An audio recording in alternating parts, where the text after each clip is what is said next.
Psst, it's finally here. Hey, what's happening, Herpers?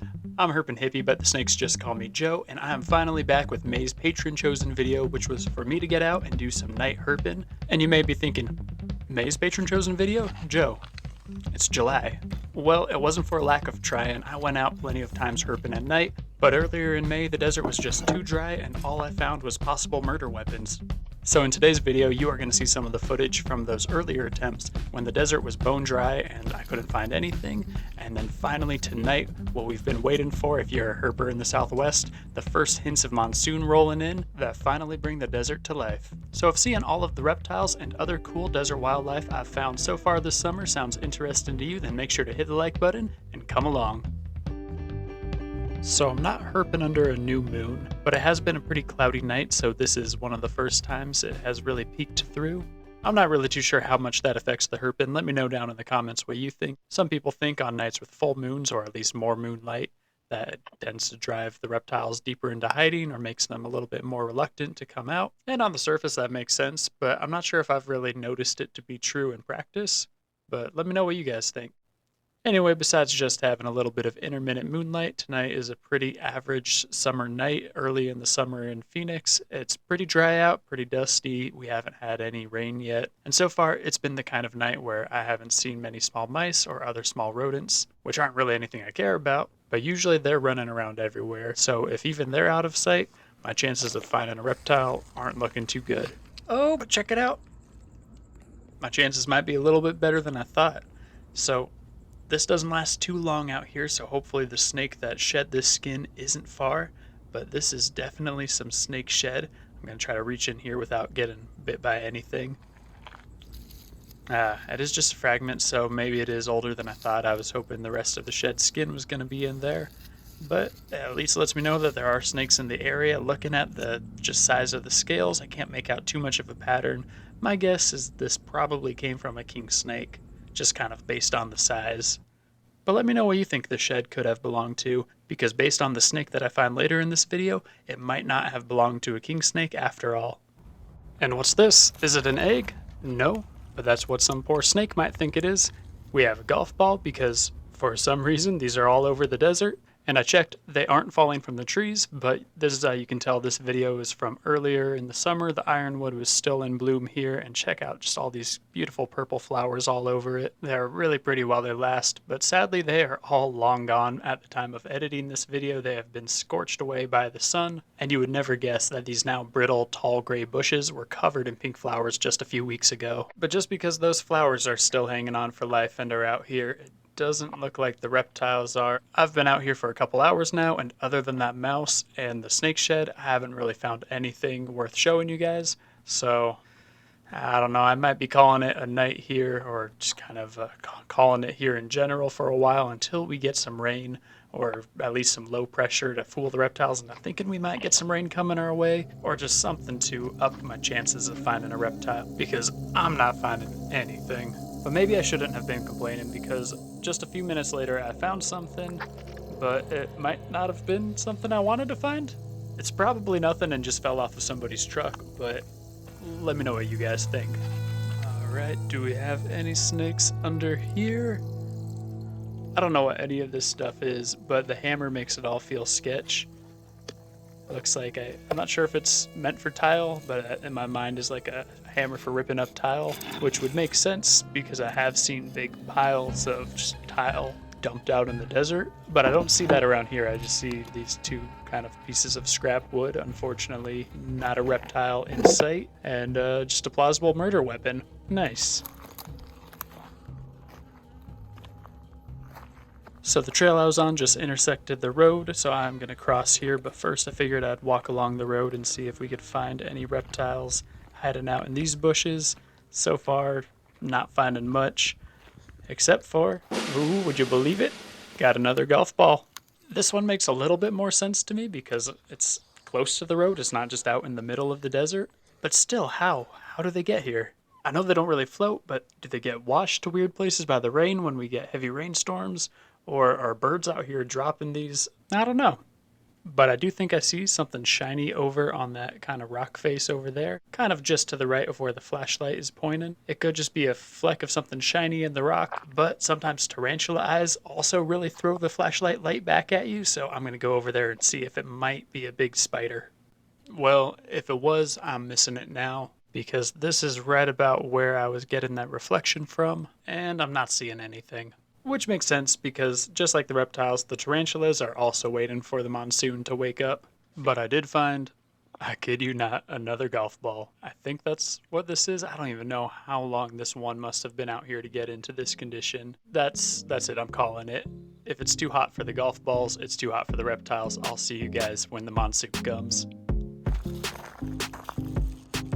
Hey, what's happening, herpers? So I am back out for some night herping. No, the monsoon isn't here yet. We might have had a few drops of rain, but nothing really substantial where I live. But it has been enough to bring this javelina out on his own. And some places around me are starting to get some rain. We've got a lot of clouds building in the distance, and sometimes just that change in pressure is enough to start waking up the desert. And hopefully this javelina I just came across is an indicator of that. Oh, hey buddy. You decided you were going this way after all? So I was walking up alongside the wash, and then the javelina retreated down into the wash, and we were kind of walking parallel to each other for a ways, and I guess he decided maybe I'm not a threat, or maybe he was just tired of walking in the wash, and it wasn't going to be his problem any longer, because here he is up on the trail in front of me, and oh, he might be a little spooked. I don't need to go this way.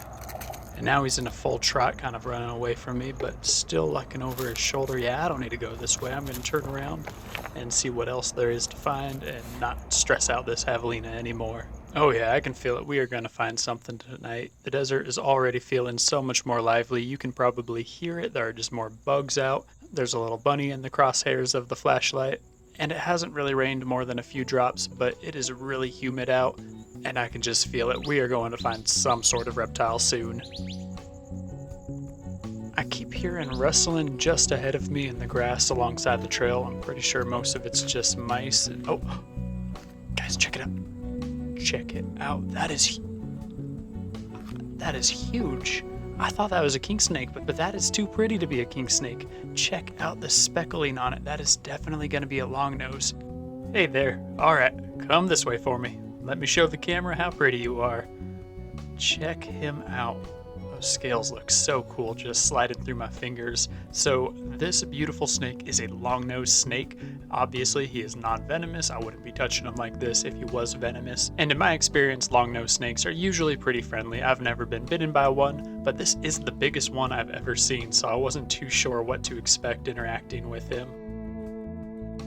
But luckily he lived up to my expectations for long-nosed snakes and was very friendly the whole time I was interacting with him. Now, if you have followed my channel for a while and have a good memory, you might remember that I have found a long-nosed snake on this channel before, but I didn't pick him up last time because I found him right in the middle of a meal. It was kind of funny. I had no idea he was hunting. I was just trying to get the long-nosed snake in frame, and I was trying to get the camera in focus, when all of a sudden a blur went scurrying past the camera. It wasn't until later when I was able to look at the footage and realize that it was a whiptail lizard making his escape from the long-nosed snake, and that's because these guys are lizard eaters. Not that that's all they eat, they will also occasionally eat small mammals, and they will go for lizard and snake eggs as well. But from what I understand, whiptails and other small species of lizard make up the majority of long-nosed diets. And in case anybody wants to see what a long-nosed snake looks like when it is hunting a lizard, I have linked the video of the last time I found one of these guys in the top right corner now. This is just such a cool snake. The colors on him are neat, the temperament is fantastic. And I kind of lucked out with the snake in two ways tonight. Not only is he not biting on me, but probably more likely than a long-nosed snake biting you, they also can musk, and I've even heard they can kind of like excrete blood. I don't know if it's part of the musk or something like what some species of horny toad can do where they can excrete blood from their eyes, but I've heard that long-nosed snakes can actually excrete a little bit of blood along with their musk, which sounds disgusting. Musk is gross enough on its own. Why would it need blood in it? I've never seen this behavior firsthand, but it is something I've heard about, so if you have seen this behavior or this defense mechanism from long-nosed snakes, let me know down in the comments, because that's really interesting and weird and cool, and I'd love to hear about it. Well, now that I have talked about his defense mechanism, I would feel really bad if he had to use it, so I'm gonna stop stressing him out and let him go on his way. And this video is almost over now. I just have a few thank yous I would like to give, but don't go anywhere just yet because the rain finally came and it brought out one more cool find for me to share with you in this video. But first, I would like to thank the patrons of this channel who support me directly over on Patreon. They all make it possible for me to make these videos as frequently as I do, so if you enjoyed this video, first of all, make sure you hit the like button so I know to make more videos like this.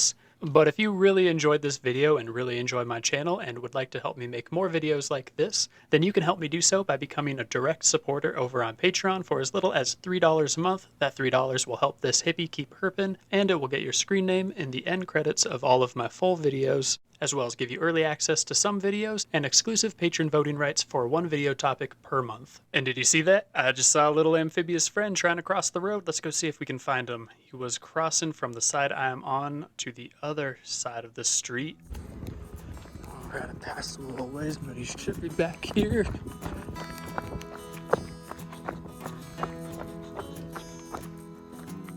Oh, there he is. Check it out, first Colorado river toad of the season. It's kind of decent sized one, not the biggest one I've seen, not terribly small. Get back here, there you are. Gotcha.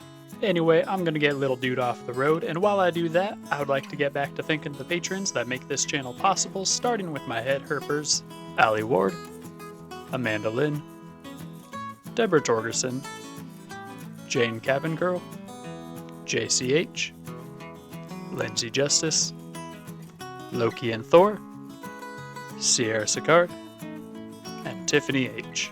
Thank you so very much to all of my head herpers, as well as all the patrons of the other tiered levels whose beautiful names you see scrolling up your screen now.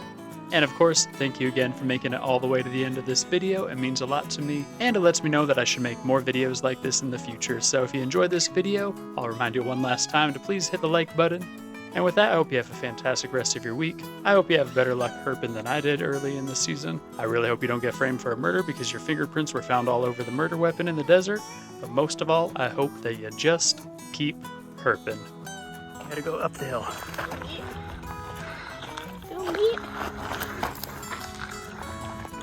Oh, go on.